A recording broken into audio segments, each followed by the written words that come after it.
were 14-year-old students Mason Schimmerhorn, Christian Angelo, and beloved math and dance teacher Christina Amerly, and Coach Richard Aspinwall, a dedicated teacher, husband, and father to two beautiful young girls.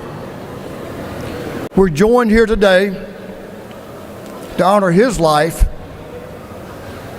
by Coach Aspinwall's parents, Richard and Rita.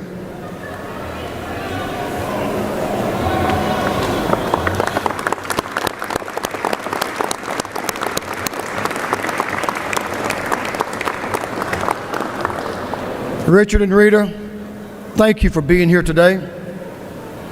I, along with every Georgian, am praying for you and your family and those granddaughters and this entire Barrow County community. I also want to thank some other folks from Barrow County who come here today that have been so important in this effort. Sheriff Judge Smith, thank you, Judge. Sheriff Judge Smith.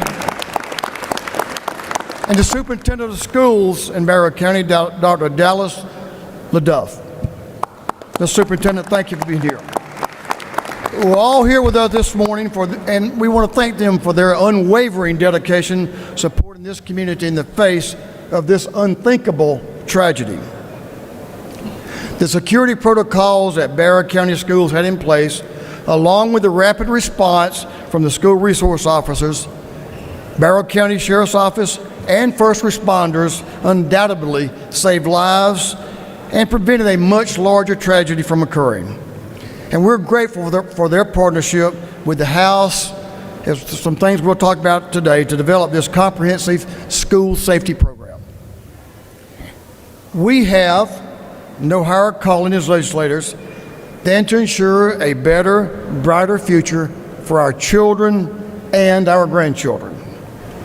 That's why the House has taken the following measures to ensure a tragedy like what we witnessed at Appalachia never happens again in this state. First, we know that a failure to transfer and share information regarding the student accused of this horrendous act played a role in the events that unfolded that day.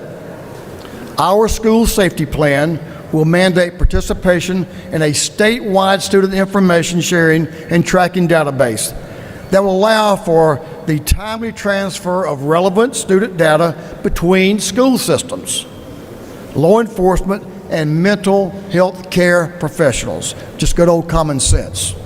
That will not only ensure that information critical to the safety of our students is available when and where it's needed, but it will also allow students to receive the resources they need no matter where they are in the state, all while maintaining the highest levels of student privacy, which is very important. Next, we will require schools to utilize an anonymous reporting app so that students with concerns about their peers or who may have had tips regarding potential threats have a safe, confidential method to provide that information to law enforcement. We will also require that each local school system develop a threat management plan through a team, have a team together to manage the information received from the anonymous reporting app. These teams will consist of school administrators, mental health professionals, and law enforcement personnel to assess potential safety concerns and provide resources to students who may be struggling with mental health issues. The House version of the amended fiscal year 25 budget that will be released later this week will include a substantial investment with GEMA, who's here with us today, begin developing and implementing their threat assessment model and an information sharing system. Thank you, GEMA. The budget will also continue to build on our prior state investments in school safety resources by providing an additional $50 million for one-time school safety grants, making a total of $68,000 available this year to every public school in our state for safety upgrades, infrastructure, and personnel. There is no doubt that the pressures of adolescence are becoming increasingly difficult for our children, leading to a significant increase in mental health issues, concerns among our Georgia students. This safety plan ensures every child receives instructions in violence prevention and mental health awareness, and creates qualified mental health coordinator positions to allow for individuals to be primarily focused on efforts to identify and intervene with students who are at risk of mental health concerns. In the wake of the tragedy at Appalachia, a school system and other school systems across the state, we saw an increase in copycat threats. Legitimate or not, these threats divert critical time and resources from law enforcement and first responders. That's why we will seek to create a mandatory penalty for students who make terroristic threats, which will include immediate suspension until law enforcement and school personnel determine the student is clear to return to school. This approach balances the immediate need to secure the safety and security of other students with the need to provide discretion to law enforcement and the school system. Finally, we know that safe storage and professional firearms training has the ability to save lives. We will reintroduce legislation that provides voluntary tax incentives for the purchase of safe storage equipment, including safes and trigger locks, as well as for gun safety training courses. Our children are our future, and our schools are the foundation of their success. There's no doubt about that. This House, the People's House, is committed to leaving no stone unturned when it comes to securing their safety, enacting measures that will save lives, and supporting our students' well-being at every stage of their academic careers and beyond, all the while protecting our Second Amendment rights of Georgia's law-abiding citizens. I want to thank you all for your attention and your presence this morning.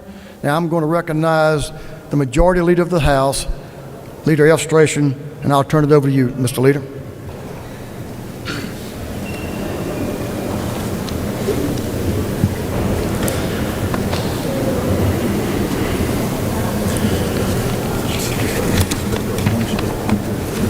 Thank you, Mr. Speaker. September 4th, 2024 was a day of immense tragedy for Appalachia High School, Barrow County, and the entire state of Georgia. I commend the quick action of the Barrow County Sheriff's Department, Barrow County Schools, the GBI, GEMA, the Georgia State Patrol, and many others for their actions on that date. Their rapid response saved the lives of victims.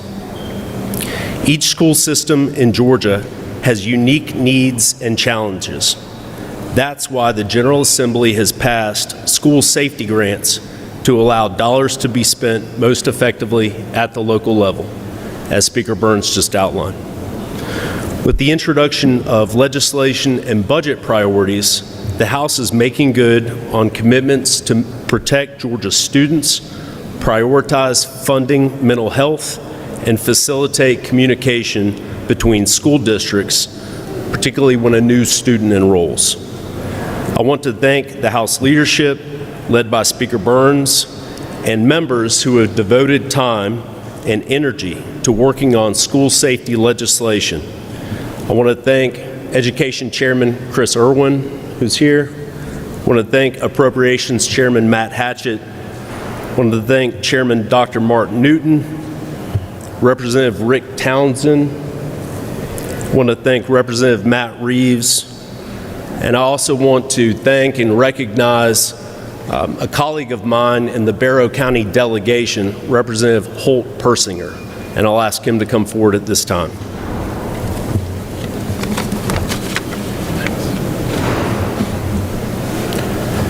Thank you, Speaker Burns and Majority Leader Elstration. I just want to take a moment and thank all of our local and state law enforcement agencies that responded on September 4th. These brave men and women train for instances like this day in and day out, serving our communities, hoping they never have to rely on that training. But on September 4th, they responded swiftly and took the perpetrator into custody in under a minute. And I just want to thank all of the state and local agencies for their response and their help working on the bills that we've been working on since September 4th. And it's my distinct honor to introduce our Sheriff, Judd Smith.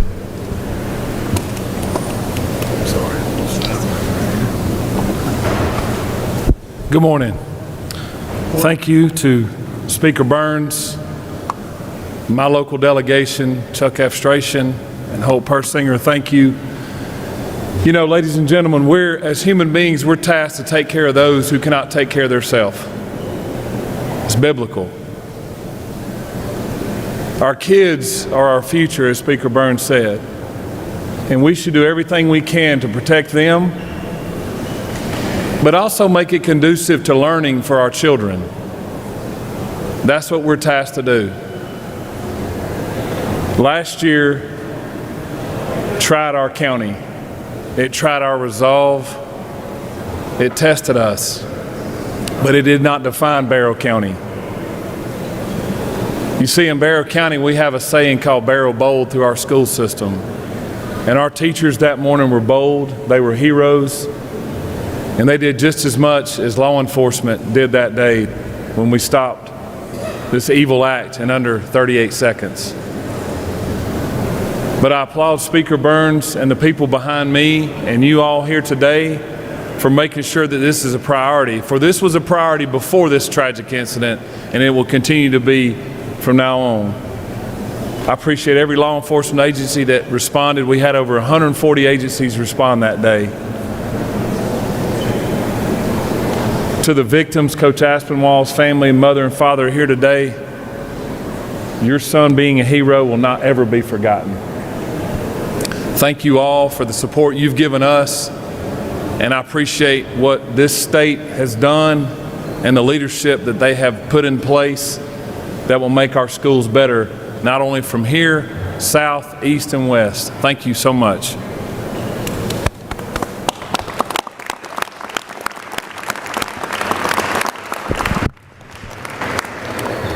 Thank you, Sheriff Smith.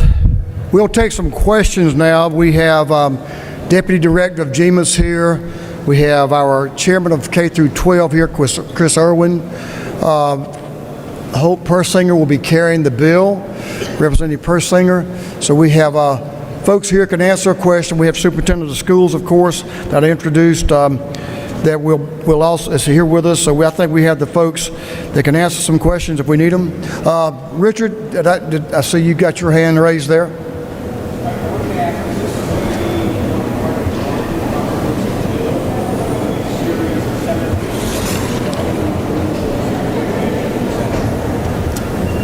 Most of this will be in one comprehensive bill. There may be a piece we need to move out, but to take care of it deals in a different code section, but it will be primarily one bill. Yes, sir. Richard.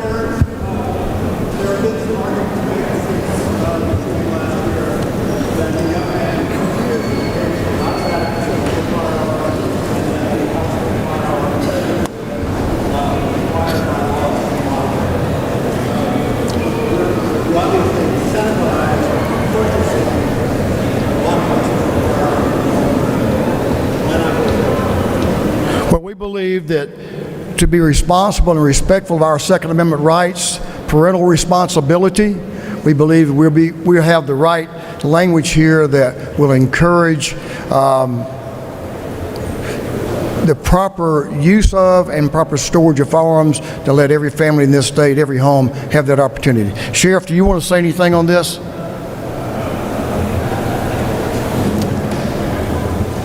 To speak on that, you're correct. When someone purchases a firearm, we expect them to be a responsible adult, not provide that to a 13 or 14-year-old in this case. And we expect when you purchase that you will not have unfettered access to a firearm.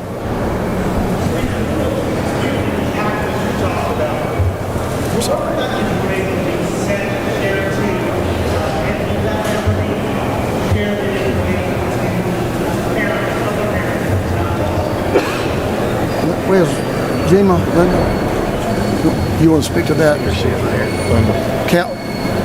Linda will speak to that point through Jima. Okay, thank you. Thank you for that question. That app will be incredibly important. A see something, send something culture is incredibly important to cultivate in Georgia. The cumulative results of federal authorities and academic experts on mass shootings is that most of these tragedies could be averted because there are signs that people are on a pathway to violence. So we want to be able to provide anyone who is around a troubled youth to be able to speak directly to the state and have that information available to the appropriate people. Thank you. Follow up on that, there was an incident earlier this year where a student, I think, was punished for bringing forward some sort of information that ended up not being true. Is that part of why you want to make this anonymous to prevent that from happening again? I think that is important because all of these tips will need to be vetted. Every day we have tips coming into GEMA Homeland Security on school safety. Many of these are hoaxes. And so as the speaker mentioned, that's now going to be something that people will be punished for. But we will have the opportunity to do some vetting of that information before taking action. Thank you.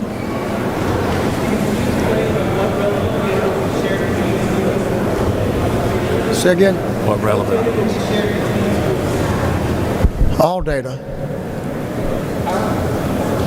Are you going to have law, are you going to have educational records and are you going to go around federal law protecting privacy and educational and healthcare data? I think we can meet that criteria. And so, what we want to make sure is that we protect the good of the whole here. We want to be proactive and not reactive, but I think we can meet those privacy concerns that the regulations, as you mentioned, it comes down from the federal government. Mr. Superintendent, former Superintendent, do you want to address that issue? Mr. Chairman Irwin?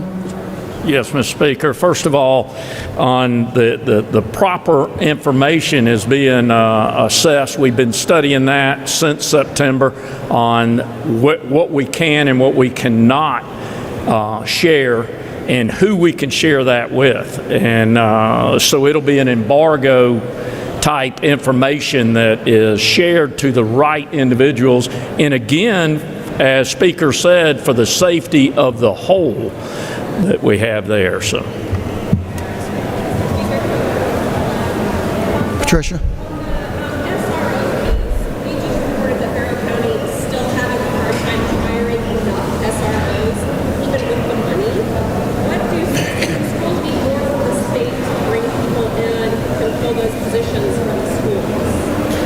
SROs.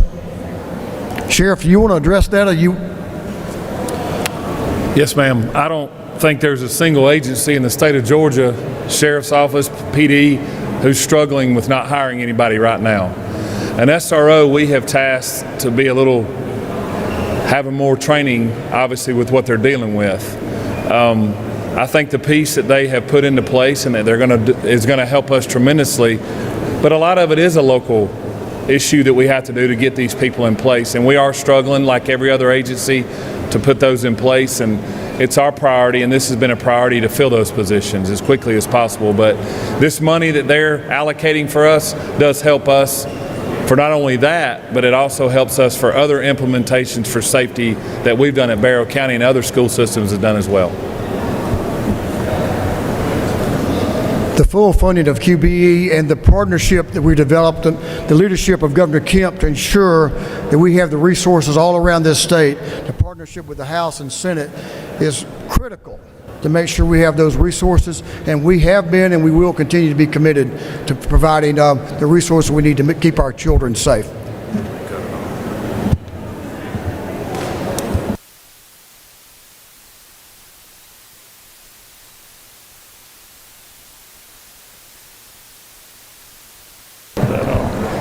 Thank you all for being here. We appreciate your participation, and we look forward to working with you as this issue moves forward.